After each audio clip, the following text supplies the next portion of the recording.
રાજકોટ શહેર વિસ્તારની અંદર રાજકોટ તાલુકા પોલીસ સ્ટેશનમાં ટીઆરપી ગેમ ઝોનની અંદર જે દુઃખદ ઘટના બની છે તે દુઃખદ ઘટના અન્વયે રાજકોટ તાલુકા પોલીસ સ્ટેશનમાં આઈપીસી 304, 308 તથા અન્ય સુસંગત કલમો હેઠળ ગુનો દાખલ થયેલો છે, જેની તપાસ એસીપી ક્રાઇમ બ્રાન્ચ ભરત બસિયા દ્વારા ચાલુમાં છે. અત્યાર સુધીમાં આ ગુનાની અંદર ટોટલ 5 આરોપીની ધરપકડ થયેલી છે, જેમાં ટીઆરપી ગેમ ઝોનના જે મુખ્ય માલિક છે તે ધવલ કોર્પોરેશનના પ્રોપ્રાઇટર ધવલ ઠક્કર,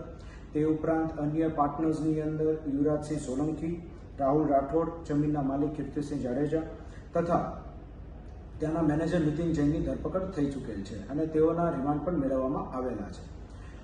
હાલ અમારી પાસે એવી માહિતી આવી છે કે જે અન્ય મુખ્ય સંચાલક હતા તેવા પ્રકાશ જૈનનું આ દુર્ઘટનાની અંદર નિધન થઈ ચૂક્યું છે, જે ડીએનએ ટેસ્ટિંગના આધારે સાબિત થયું છે. આગળ વધુમાં જે ટીઆરપી ગેમ ઝોનમાં જે દુર્ઘટના બની છે તે અન્વયે અન્ય પુરાવા અને દસ્તાવેજી પુરાવા મેળવવાની કાર્યવાહી હાલ ક્રાઇમ બ્રાન્ચ દ્વારા હાથ ધરવામાં આવેલ છે અને જે કંઈ બી અપડેટ હશે એ અમે તમને આપતા રહીશું. જય હિન્દ.